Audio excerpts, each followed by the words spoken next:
Last week, after we had talked, I mentioned to you that an idea that was in a Kaufman article. Let me read it to you. It comes toward the end of an article that's in the Architectural Forum for September of last year, and it was taken from a talk that he gave at Aspen, where I also spoke. I was extremely impressed by his talk, and I think you'll be interested in these ideas. It's about design, but nowadays it seems to me that anything is about anything else, and that this is can be interpreted as being about sociology or about being about music or whatever. He says, then there is the idea of disposability. It seems to me that disposability is the incarnation of the new possibilities of immaterialism. In other words, the value of an object is not in the object. It is in how people think about it, how they got it to you, and what you can do with it. But it isn't a valuable thing anymore. This seems to me a tremendous resource. He was talking about resources for people designing. Disposability, too, gives new meaning to an old, exhausted word, quality. It used to be talked about a great deal in design circles some decades ago, but quality, in the world of disposability, means the quality of being common, not the quality of being exclusive. And finally, disposability puts new vigor into the idea of improvement and change in design. If things are being produced in such great quantities and of such little intrinsic commercial value that it is easy to dispose of them, then variety, change, and alteration can be much more flexible. Now, this is the idea I thought would especially interest you. Finally, and maybe first in order of importance, we have today that possibility which arises with the increase of the very large scale and the very small scale and the dwindling of the middle scale. Der Verlust der Mitte, to borrow a bit out of context a neat German phrase. But a great increase in the size of social functions and social organizations leaves much more freedom for the minutely individual person, the minutely individual family. Within the great impersonality of the world of mass production and total near disposability, there comes clear for the first time the possibility of intense personalism as a proper balance and as a proper enrichment of life. The loss of the middle scale can be one of our greatest victories. Don't you think that's marvelous? Yes, very fine. One thinks immediately of that piece that you wrote for Merce Cunningham, Summer Space, where which you call Ixion, where the music is all high. There is no middle in the piece at all. For a brief moment it goes to the very low sounds and then back to the high.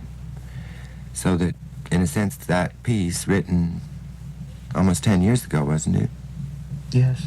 Is in musical terms this particular statement. And then his, I've been saying for so many years now that we have quality everywhere, that what we want is not quality but quantity. I'm not so sure that you would agree with that. Well, what is that old saying? God proposes, man disposes? Yes. We do that anyway. Well,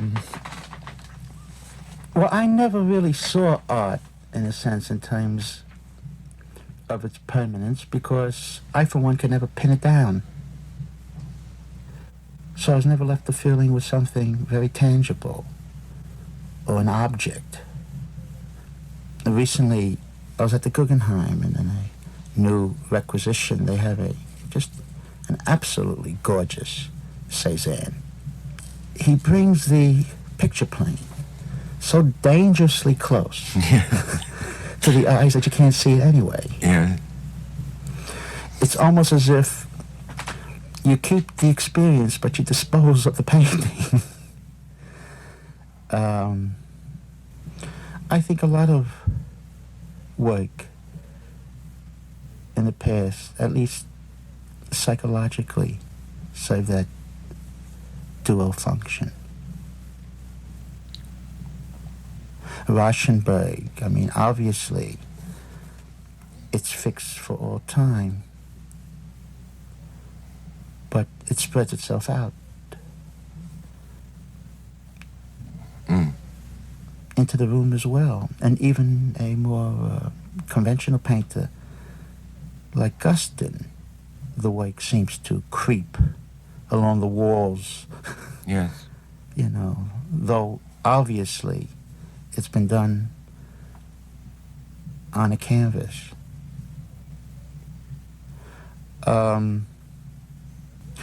Did you really mean what you said about more quantity and less quality? Or how did you really mean it? I mean it in several ways. I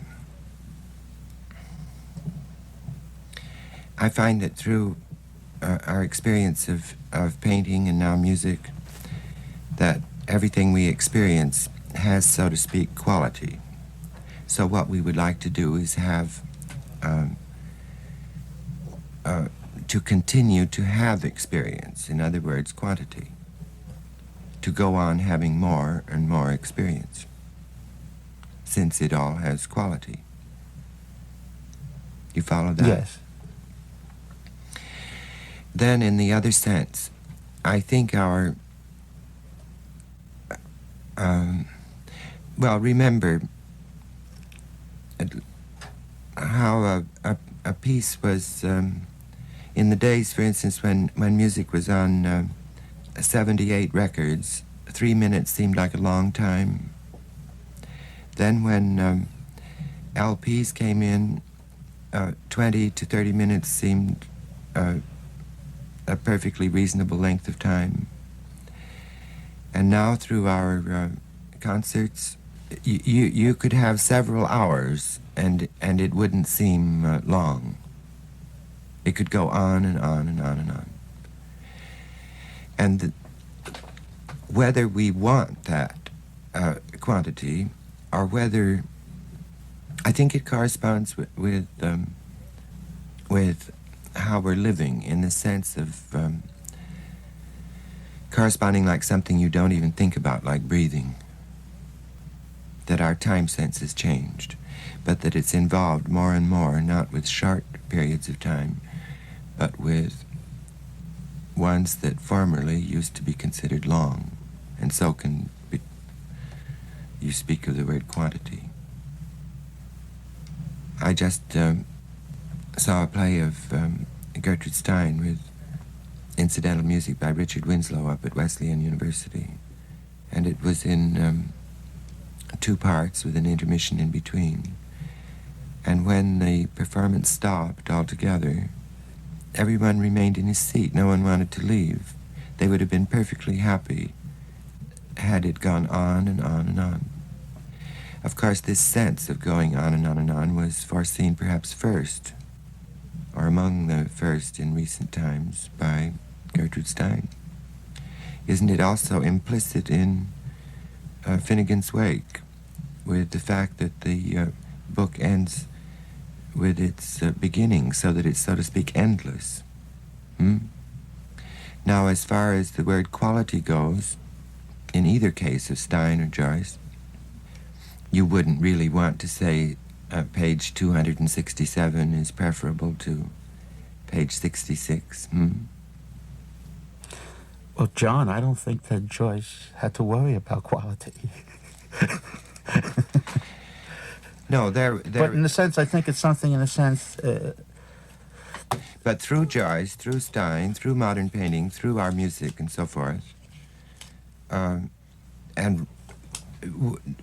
everywhere we look is quality. Well, I mean to say, walking down a street is now equivalent to reading Finnegan's Wake.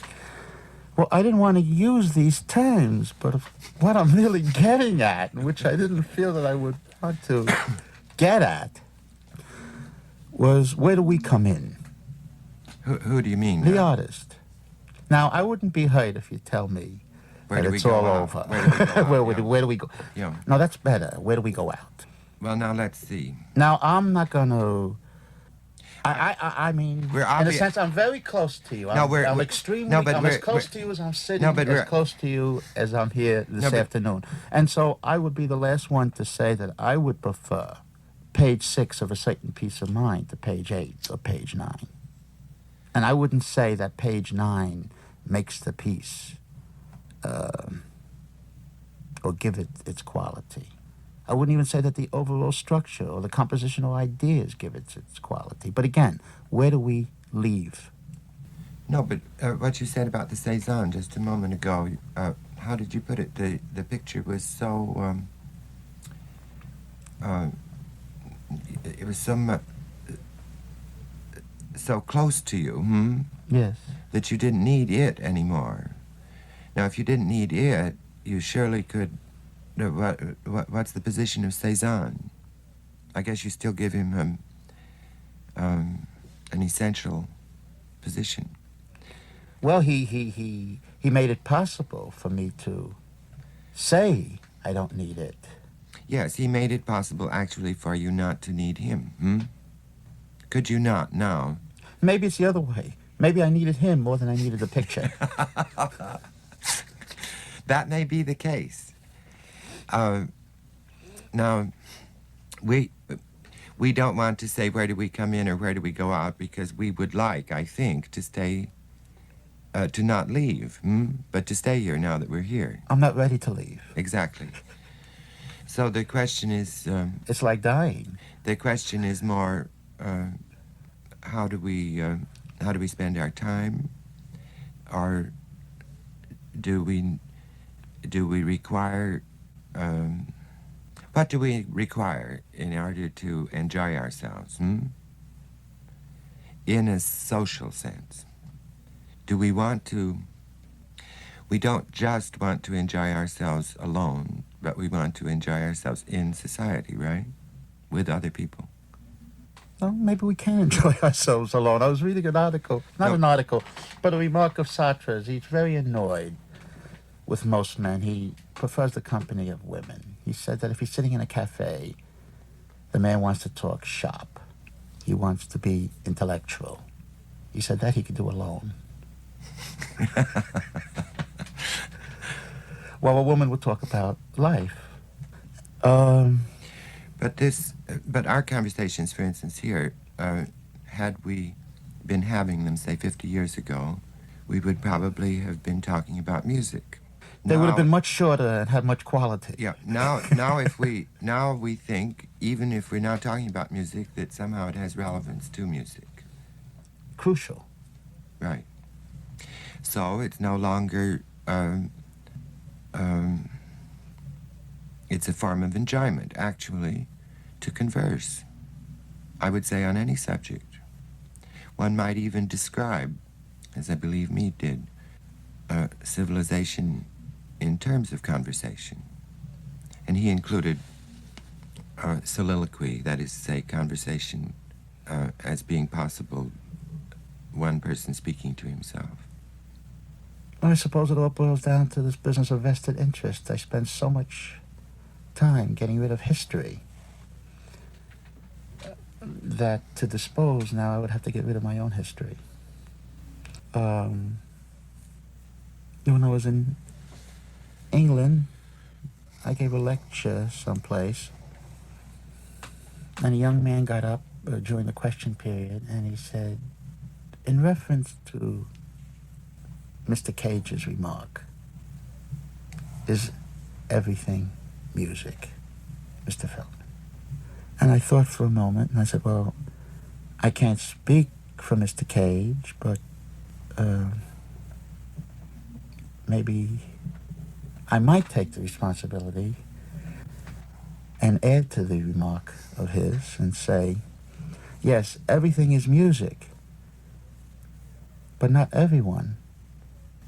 Now, But we might be able to break down any type of preconceptions that we might have about music. At the same time, we might be able to break down, of course, the preconceptions or the prerequisites that we would think one, usually thinks of an artist as having. At the same time, as I'm leaving, I'm very aware that I could do things that other people can't do. That is, maybe I can leave.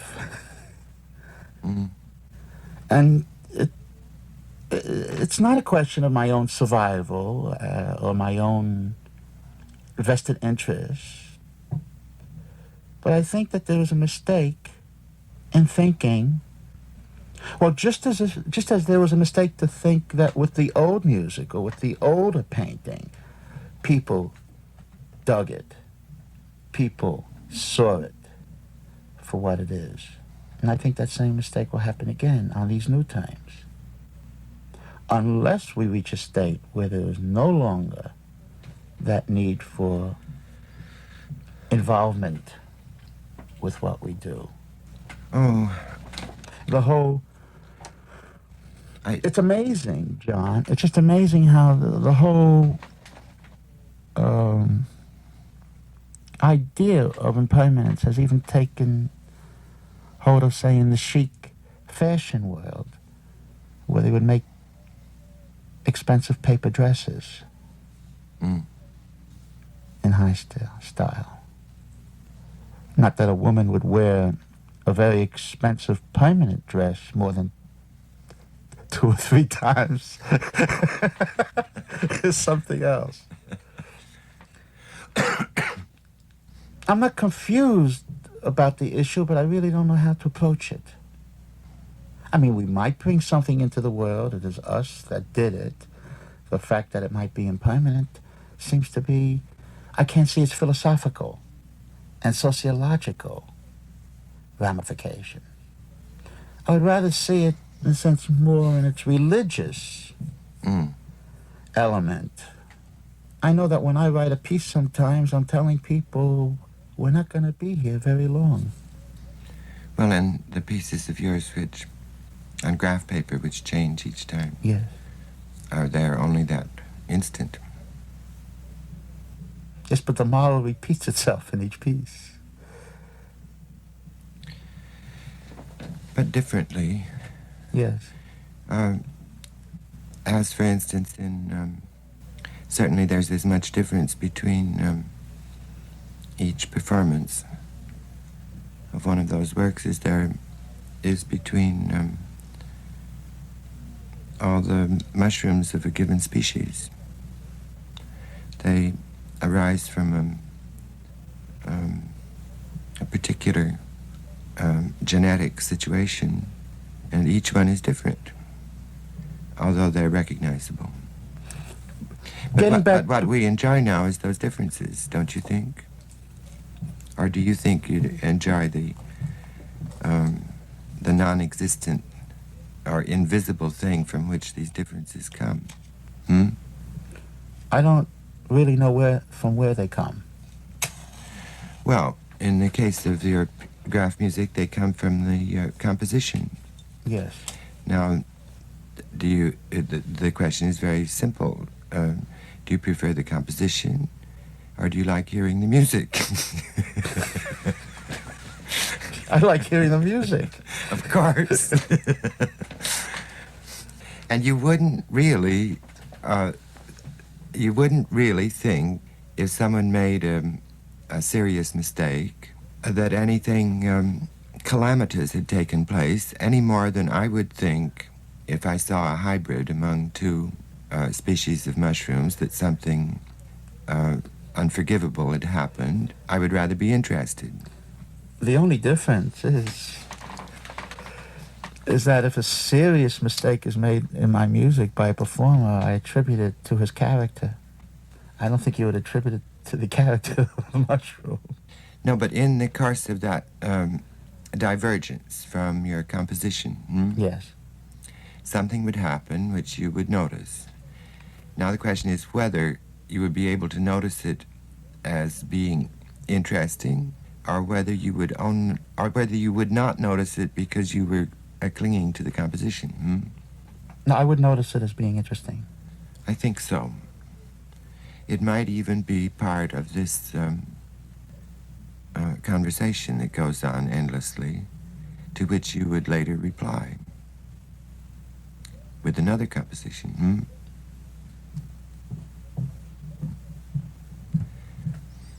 Either to establish the species more clearly so that those divergences would be infrequent,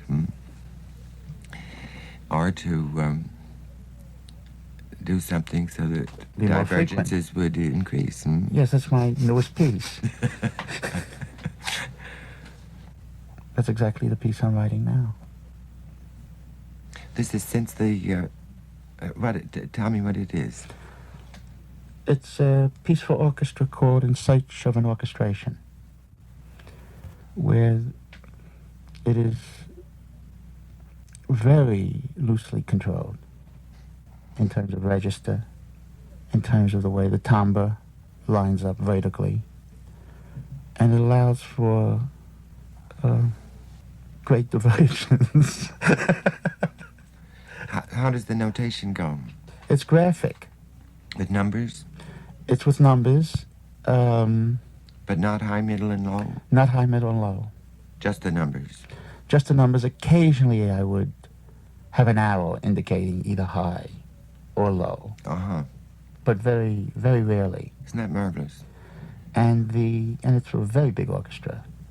What about the dynamics? Well, the dynamics are still soft. Not loud at all ever? Not loud at all. You remember years ago, there were sporadic loud sounds. What made them disappear? I think they existed as some form of punctuation. That you felt was no longer necessary? Yes. Really? I think that I was still involved. I don't remember, Mm-hmm. but I think I was still involved with some element of differentiation. Mm-hmm. They'd be, though, wouldn't they, like the opposite of punctuation? Since by being louder they would stand out? Exclamation points. I don't know what happened, John. Maybe I heard too much of its attack. Maybe I didn't hear. Maybe I had some notion about the purity of the sound itself being lost in the loudness of the attack. At any rate, it appeared to you as unnecessary to the rest of the music. Yes, it also, in a sense, created a certain amount of energy that I felt that I had to use. They became an interference of some kind. Remember in my earlier graph pieces where they would say the woodwinds would be given a long period of time in which to make their entrance, but they would make it to some degree chronologically in time. And this new piece, they begin any place within this structure, not in the beginning. In other words, he doesn't begin on the beat or off the beat. He could begin at the very end of the structure, which was quite different for me, because I was still feeling of some type of chronological information. But let's get back to that very touching phrase, where do we leave? Maybe we need classes like in some religious schools where they remind the children of death every day. So when it comes, they should be prepared. Maybe we need that in our music classes. It's very curious. When I was in London recently, I spoke at one of the universities, and I apparently talked a good deal about death and age and so forth. And one of the students said, you didn't used to do this. Is it because you're getting older? You know, maybe the reason that the way you talked earlier about time and how the fact that as it's getting longer, as it's getting sublimely monotonous, to quote a phrase of Robert Lowell's, Do you think a lot of it has to do with the fact that we live longer? And we may live much longer than we do now. Yes. Buckminster Fuller says he will live to be 120. Suzuki died at 96. More and more attention is being paid by physicians to the process of aging, which they say is not necessarily connected with degeneration. And we may be living to extensive ages. I asked a rabbi recently whether he thought that Methuselah actually lived to be 900 and something, and he immediately became apologetic for the Bible. It may be that Methuselah did live that long, and that people will be living that long. I remember a lecture where the anthropologist was showing various specimens, various skulls of a certain period, and he pointed out that each skull had its teeth in practically perfect condition. But if you would notice carefully, there'll be a bump on each skull's head, some rather indentation where he was suddenly hit over the head, as he went into the concert hall.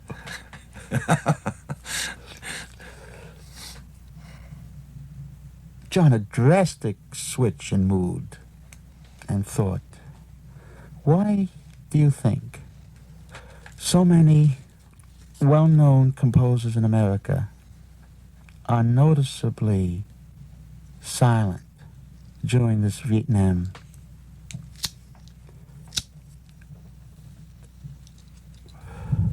problem? You mean silent where painters are not? Where painters and other intellectuals are not.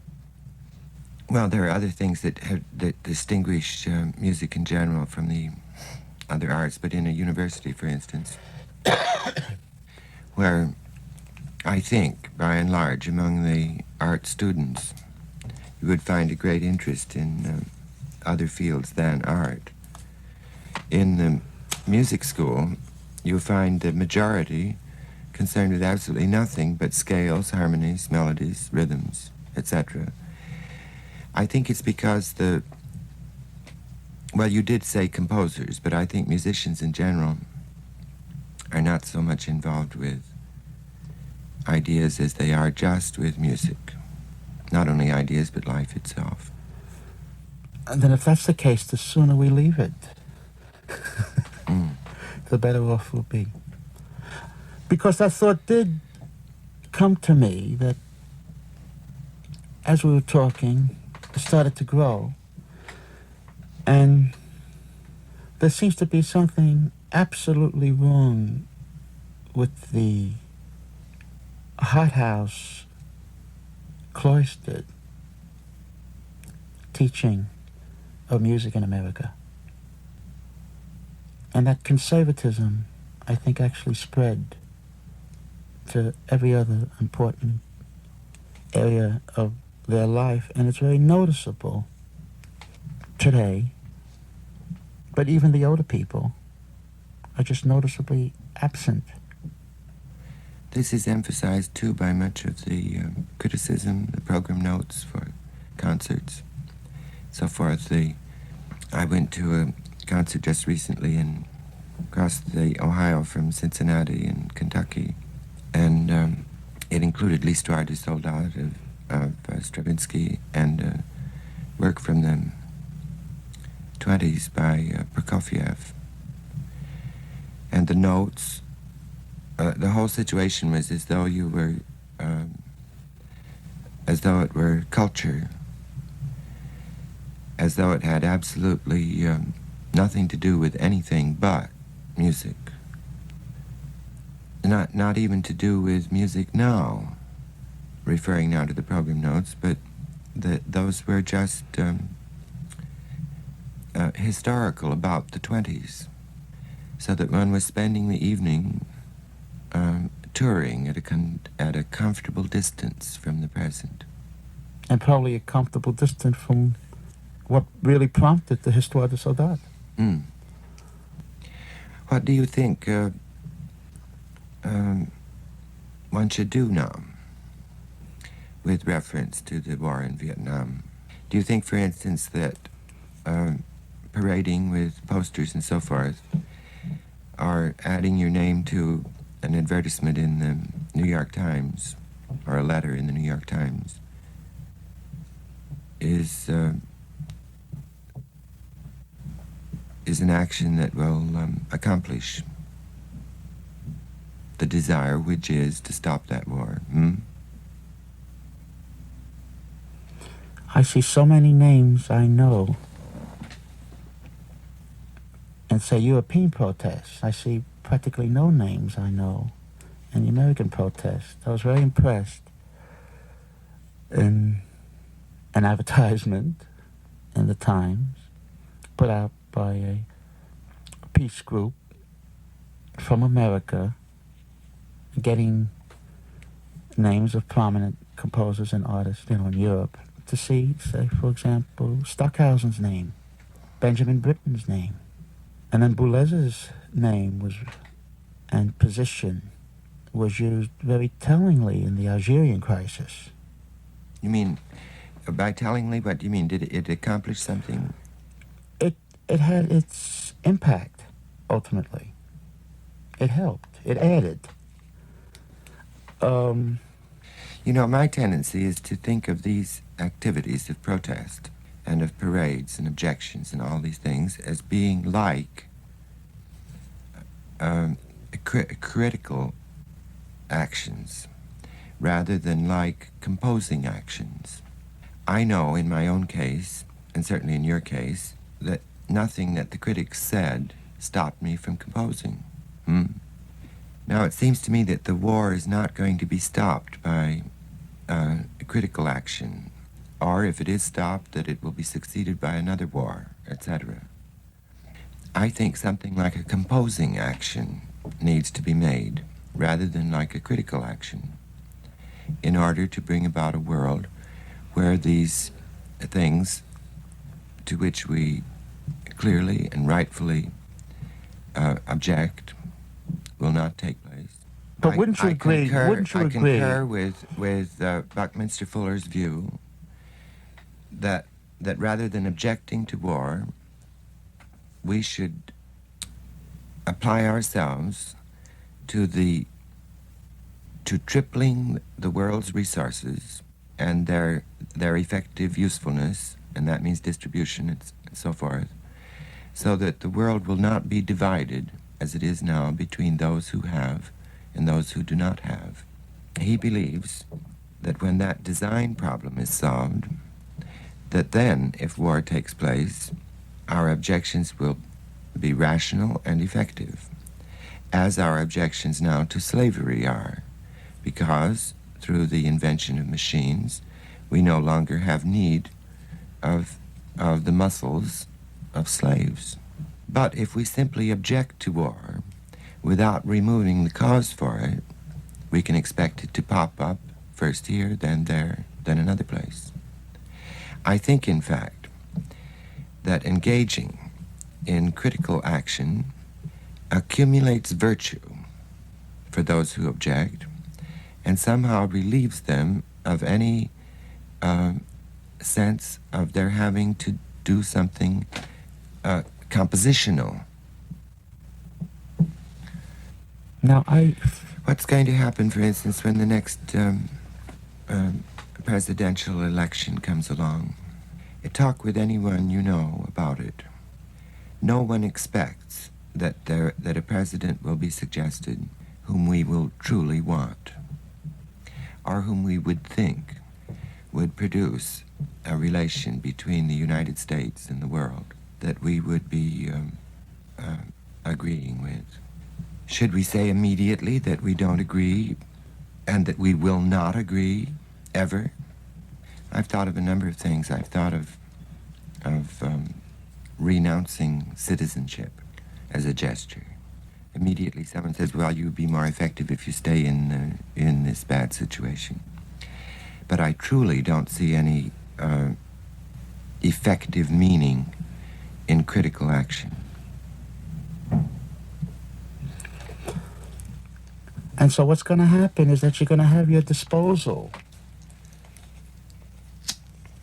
of the creative people in America anyway. Now it's been happening. What do you mean by that? Well, if we would actually think back, we would. I think that what I'm saying is true. That the creative person in America, especially, has always had a kind of anonymity. You mean that his position aside from the society, or what do you mean? Yes. Yes. Always. Yes. And But that's growing less, I think. I think it will grow more. You do? Yes. I think it'll grow, well, go ahead. And the reason for this was something which ordinarily I would have considered a virtue. That is his individuality. I think that his insistence on his own individuality in this specific issue points up the tragic flaw in the artistic personality in America. I think that that it's actually simple, that being that we cannot identify with any particular type of political stance, we don't know what to do. At the same time, we were always safeguarding this individuality for our art. Now here's a test where we can use this individuality in protesting the war in Vietnam. And yet none of this individuality is used. No, but I would rather use that energy. But one surely could do both, I think. Of course, we can do lots of things. But I think the useful thing to do is going to be to further world consciousness as opposed to U.S. consciousness. And I think that this can be done effectively through support of Buckminster Fuller's World Resources Inventory and all such ideas, which I find mounting to a vast chorus in the United States and outside of the United States. So that rather than objecting to the activities of the United States, to promote the coming into being of world society. Well, the only problem that I could think of in the moment is that what you say is utterly realistic in terms of its long-range program and utterly unrealistic for the moment. On the contrary, Marty, I think these things are happening. They are not being delayed. A global village is coming into existence. We have signs of it, not premonitions, but actual tangible evidences of it over and over and over again. I believe you. I believe that's true. But the White House doesn't know it. Well, the White House has other problems, too. What is so interesting is that the objectives of politics and economics now, in their power goals, are becoming increasingly difficult to present to a public in such a way as to gain enthusiasm for those goals. Whereas to present the goals of world society is becoming increasingly easy to present as something which gains enthusiasm. Then when you a simple thing like that blackout of a year ago, wasn't it? When we discovered that the electricity which we use each day so often is connected with the university in Canada. I mean, with the electricity in Canada. Why not with the electricity in Russia, in China? We know that when it is a global network, that it will be vastly more economical, far more suitable for the larger numbers of people who will be living, that the whole world must shift from its present preoccupation with competition to a world of cooperation.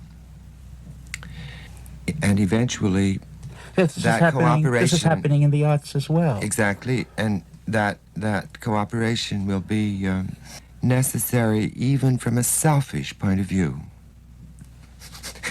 No more slaves. I'm reading a book now, picked it up in one of the airports, called The Worldly Philosopher's History of Economics.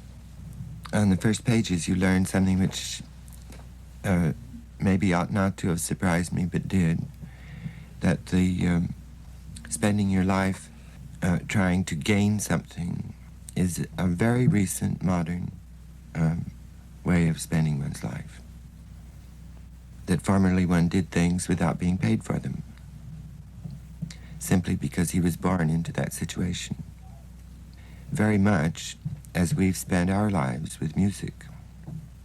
Something about us, the Lord knows genetically or how, somehow or through some kind of curious set of circumstances, we got involved with music, almost as though it weren't our fault, and we weren't paid for it. But that didn't disturb us. We continued. And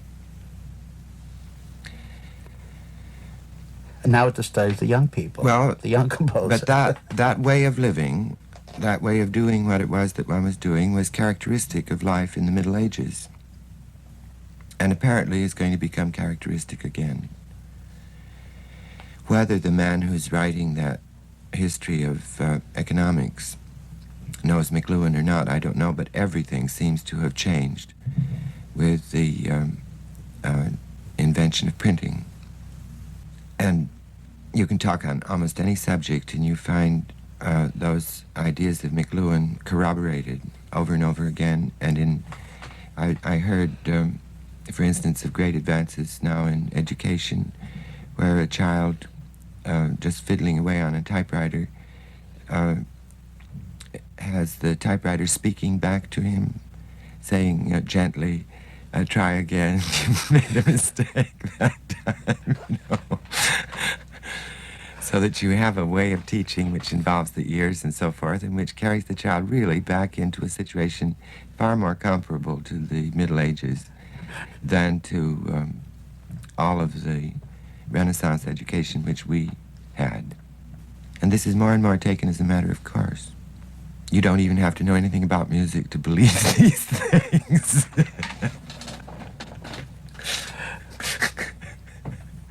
I was asked recently in Cincinnati whether I thought that that now a student should have a thorough education in music.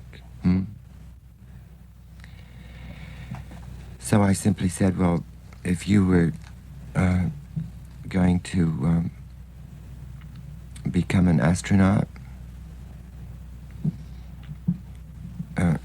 would you spend your time with horses, brushing them and cleaning out the stables?